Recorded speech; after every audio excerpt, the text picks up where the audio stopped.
দর্শক, ঢাকা সেনানিবাসের কেন্দ্রীয় মসজিদে 6 বাংলাদেশি শান্তিরক্ষী জানাজা শুরুর প্রস্তুতি চলছে। আমরা সরাসরি চলে যাচ্ছি সেখানে।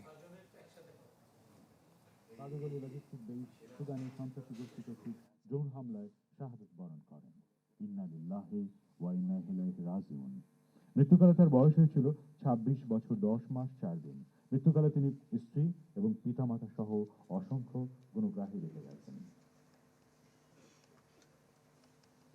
মরহুম মেজর মোহাম্মদ জাহাঙ্গীর আলম, পিতা মোহাম্মদ হযরত 5 জুন 1995 সালে কিশোরগঞ্জ জেলার অন্তর্গত তারাকান্দি গ্রামে একটি সম্ভ্রান্ত মুসলিম পরিবারে জন্মগ্রহণ করেন। দর্শক, আপনারা দেখছেন জানাজার আনুষ্ঠানিকতার প্রস্তুতি চলছে। আপনারা জানেন, গত 13ই ডিসেম্বর সুদানের আবেই এলাকায় জাতিসংঘ শান্তিরক্ষা মিশনের একটি ঘাঁটিতে সংঘটিত বর্বরচিত সন্ত্রাসী ড্রোন হামলার ঘটনায় শাহাদাত বরণকারী 6 শান্তিরক্ষীর লাশ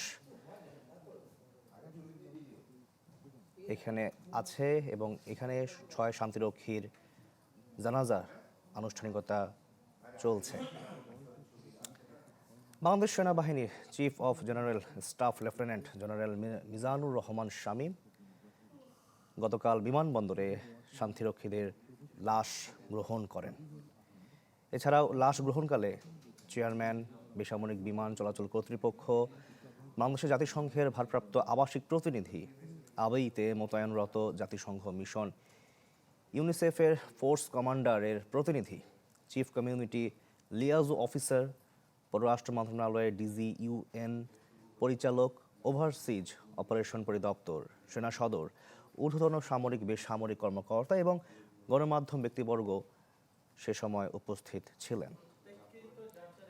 লাশ গ্রহণকালে সবাই দাঁড়িয়ে 1 মিনিট নীরবতাও পালন করেন এবং শাহাদাত বরণকারী সকল সামরিক ব্যক্তিবর্গের প্রতি সম্মান জানিয়ে স্যালুট প্রদান করেন। দর্শক, দেখতে পাচ্ছেন ঢাকা সেনানিবাসস্থ কেন্দ্রীয় মসজিদে নামাজে জানাজা আনুষ্ঠানিকতা শুরু হয়েছে। কিছুক্ষণের মধ্যেই জানাজা অনুষ্ঠিত হবে।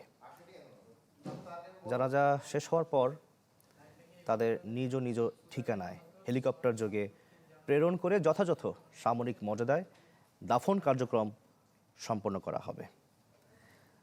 দর্শক, আপনাদের জানিয়ে রাখি, ওই সন্ত্রাসী ড্রোন হামলায় 6 জন শান্তিরক্ষী শহীদ হওয়ার পাশাপাশি 9 জন শান্তিরক্ষী আহত হন। আহতদের মধ্যে 8 জন কেনিয়ার রাজধানী নাইরোবিতে অবস্থিত আগা খান ইউনিভার্সিটি হাসপাতালে চিকিৎসাধীন রয়েছেন।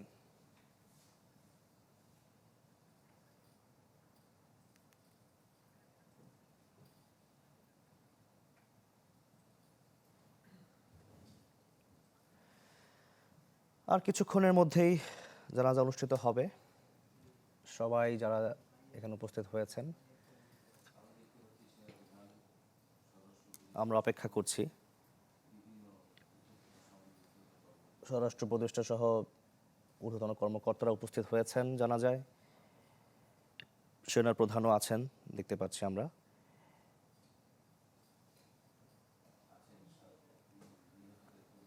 আছেন নিহতদের পরিবারের সদস্যরাও।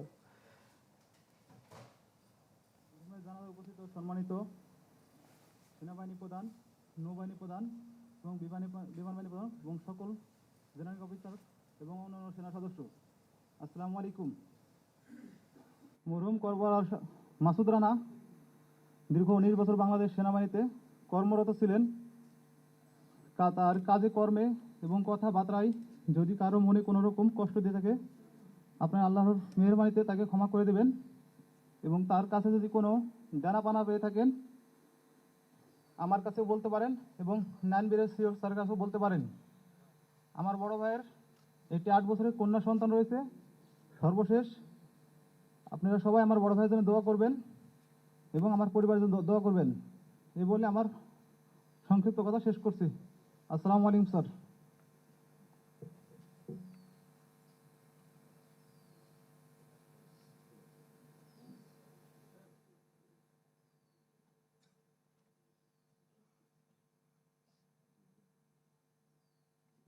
বিসমিল্লাহির রহমানির রহিম।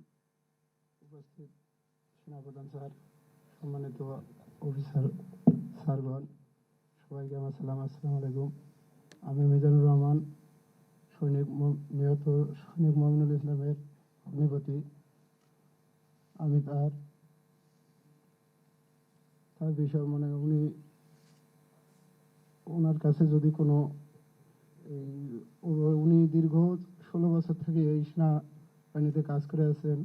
উনি চলার পথে যদি কারো মনে কষ্ট দিয়ে থাকেন, তাহাকে আল্লাহর হস্তে সবাই মাফ করে দেবেন। আর উনি ছিল ওনার পরিবারের সবচেয়ে বড় ছেলে। উনি বড় ছেলে, ওনার একটা ছোট ভাই, একটা বোন এবং স্ত্রী, 2টা সন্তান, একটা 2 বছর আর একটা 12 বছর। স্যার, আপনার কাছে বিশেষ মেহরবানি স্যার, আপনারা যদি কাইন্ডলি একটু তার ফ্যামিলির দিকে একটু থাকেন স্যার। সেই বলে আমি আমার সংক্ষিপ্ত বক্তব্য শেষ করছি। আসসালামু আলাইকুম।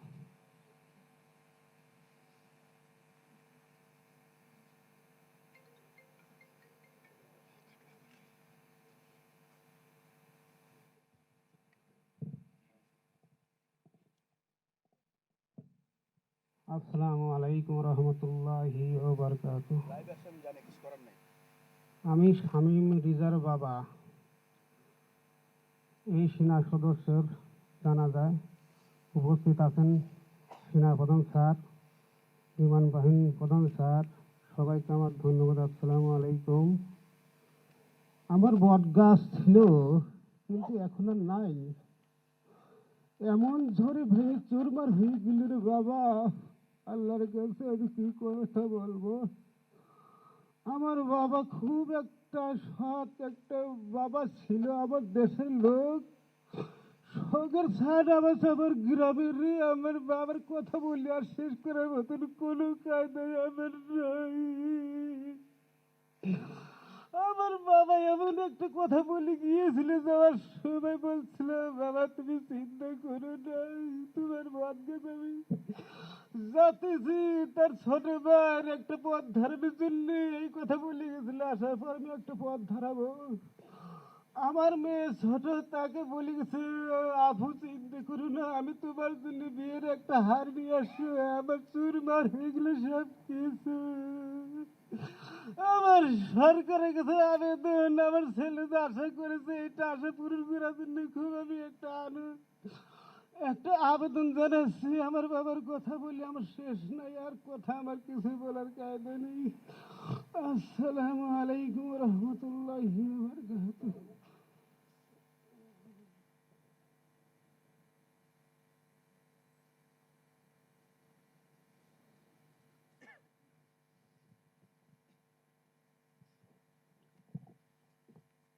আসসালামু আলাইকুম রহমতুল্লাহ।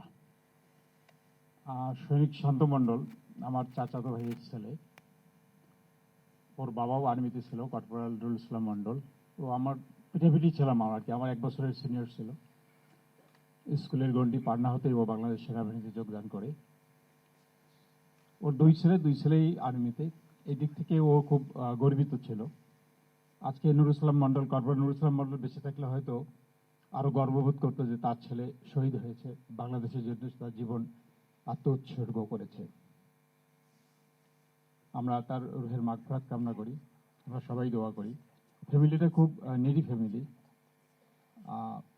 শান্ত মণ্ডলের মা এই 2 ছেলেকে বুকে রেখেই তার সংসার চালাচ্ছিল। একটা হাত তার ভেঙে গেল। আপনারা সবাই দোয়া করবেন, চাকরিগত যে সমস্ত সুযোগ সুবিধা থাকে সেটা যাতে সহজ হয়, ইজিলি পায়, এদিকে কার্যনা ত্রুটি লক্ষ্য করবেন, এটুকু প্রত্যাশা রেখে আমি আমার বক্তব্য শেষ করছি। আসসালামু আলাইকুম ওয়া রাহমাতুল্লাহ।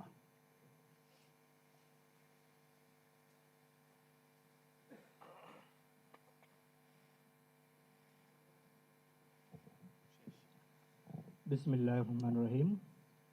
সুদানে নিহত 6 জন শহীদের আজকের এই জানাজার নামাজে উপস্থিত সেনাবাহিনী প্রধান, অন্যান্য বাহিনীর ঊর্ধ্বতন কর্মকর্তাবৃন্দ, উপস্থিত সেনা সদস্যবৃন্দ, শহীদ পরিবারের সদস্যবৃন্দ, আসসালামু আলাইকুম।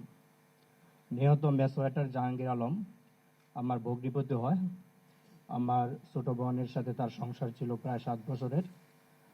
আজ সে চলে গিয়েছে। তার 3 বছরের একটি পুত্র সন্তান রয়েছে। সে যখন তার সন্তান হাসপাতালে সিজারে হয়েছিল, তার ছুটি ছিল না, আমি তখন হাসপাতালে ছিলাম। সে আমাকে বলেছিল, ভাইজান তার নাম রাখবেন না। আমি তার নাম রেখেছি, আমার স্যারের নাম ইরফান, তার নাম ইরফান রেখেছেন। বাহিনীর প্রতি তার এত আনুগত্য ছিল। আপনাদের সাথে সে সময় কাটিয়েছে। যদি তার চলাফেরায় কেউ কষ্ট পেয়ে থাকেন, তাকে ক্ষমা করে দিবেন। আল্লাহর কাছে দোয়া করবেন যেন আল্লাহ তাকে শহীদি মর্যাদা দান করে। জাহাঙ্গীর আলমের স্ত্রী রয়েছে। আপনারা জানেন যে নারীর স্ত্রী নাই, পৃথিবীতে তার আর কিছু নাই। তার জন্য এই পৃথিবীটা অন্ধকার। এই জন্য আমার বোন আজ বিধবা হয়ে গিয়েছে, আমার বাগনা বাবা হারা হয়েছে। আপনারা তাদের প্রতি সবসময় দৃষ্টি রাখবেন, তাদের সুখে দুঃখে খবর নেবেন। আমি পরিশেষে এই সুখ সন্তপ্ত পরিবারের প্রতি সকলের কাছে দোয়া চেয়ে বিদায় নিচ্ছি। আসসালামু আলাইকুম।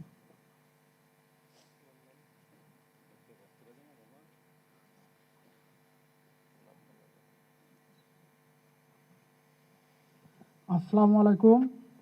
আমি ওয়াশিংম্যান সবুজ মিয়ার আপন চাচা। এই জানাজা অনুষ্ঠানে উপস্থিত সেনাপ্রধান স্যার, নৌবাহিনী বিমান বাহিনীর প্রধান স্যার, সেনা নৌ বিমান বাহিনীর বিভিন্ন পদের অফিসার স্যার এবং সদস্যবৃন্দ, মিডিয়ার সাংবাদিক ভাইরা, আসসালামু আলাইকুম। আমার ভাতিজা সবুজ ওয়াশিংম্যান হিসেবে বগুড়াতে চাকরি করছেন। চাকরি করাকালীন সময় যদি আপনাদের সাথে কোনো ধরনের খারাপ ব্যবহার করে থাকে বা কোনো খারাপ আচরণ করে থাকে, তাহলে আপনারা নিজ গুণে ক্ষমা করে দিবেন। সে আজ পৃথিবী থেকে চলে গেছে, আমাদের পরিবারের কাছ থেকে চলে গেছে। তার একমাত্র বৃদ্ধ মাতা এবং সে নতুন বিবাহ করছিল। তার বাবা সবুজের 1.5 বছর বয়স হওয়ার পরেই সে মৃত্যুবরণ করছে। ফ্যামিলিটা অতি হতদরিদ্র। তার মাই তাকে কষ্ট করে মানুষ করছে। আমি সেনাপ্রধান স্যারের কাছে আবেদন জানাবো, তার ফ্যামিলিটার প্রতি যদি সুদৃষ্টি রাখেন, তাহলে তার মা, তার স্ত্রী যাতে ভালোভাবে চলতে পারে। আমি আমার ভাতিজার জন্য সকালের কাছে দোয়া চাচ্ছি, সে যেন ব্যস্তবাসী হয়। আমি সকলের পক্ষ থেকে আমার ভাতিজার জন্য দোয়া করার জন্য অনুরোধ করছি। আসসালামু আলাইকুম। আমি সকল নিকট আত্মীয়দেরকে ধন্যবাদ জানাচ্ছি। সম্মানিত সুধী, আমি এখন ইউনিসফার ফোর্স কমান্ডারের প্রতিনিধি মিস্টার বরিস এফাম, প্রধান কমিউনিটি লিয়াজ অফিসারকে সকলের উদ্দেশ্যে কিছু বলবার জন্য অনুরোধ জানাচ্ছি। Respected audience, I humbly request the representative of Force Commander UNISFA, Mr. Boris, to say few words to us.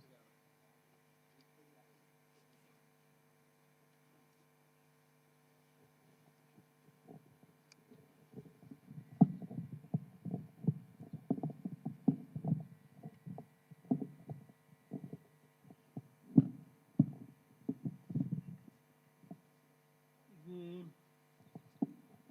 Home Advisor, the Chief of Army Staff, Senior Staff of the Bangladesh Army, representatives of the families of our departed colleagues, officers and soldiers of the Bangladesh Army, gentlemen, the acting head of mission and force commander of UNISFA, General Robert Yau Afram, would have loved to be here with us. Unfortunately, the management of the current crisis keeps him away from us. But on his behalf, I would like to offer our deepest gratitude and condolences to the government of Bangladesh, to the Bangladesh Army, to the Bangladesh people, and to the families of our departed colleagues for agreeing for them to serve under the United Nations flag. We gather this morning in sorrow, with heavy hearts and profound respect, to honor the memory of our colleagues who fell in the line of duty. Corporal Mohammed Masoud Ranna, Private Mohammed Mominul Islam, Private Shamin Reza, Private Santo Mondol, Private Mohammed Jahangir Alam, and Private Soboj Mia.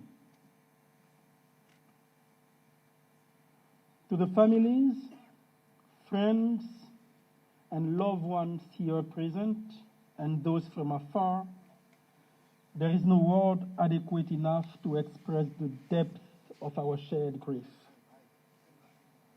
UNISFA stands with you, united in this moment of loss. These Banbat personnel served under the banner of peace, an ideal that requires the deepest commitment and the greatest courage.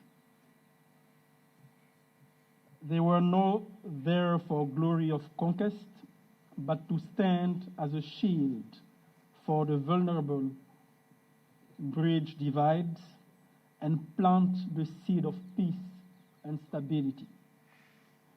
They were the visible embodiment of the United Nations promise for protection, humanitarian aid, and hope for a better future. Their duty were carried out with professionalism and unwavering commitment. Although they faced the daily complexities and the inherent danger of the mission, they never gave up. Unfortunately, this became the ultimate sacrifice for the cause of peace. As we gather here this morning, let us remember not just how they left us, but also how they lived. Let us remember their professionalism, their relentless vigilance, and their refusal to yield to fear. Remember their integrity and the camaraderie they fostered, a bond that transcended national flags and language. দর্শক দেখছিলেন ঢাকা সেনানিবাসের কেন্দ্রীয় মসজিদে 6 বাংলাদেশি শান্তিরক্ষী জানাজা শুরুর আনুষ্ঠানিক। Japan Bangladesh joint venture company JBS holdings limited.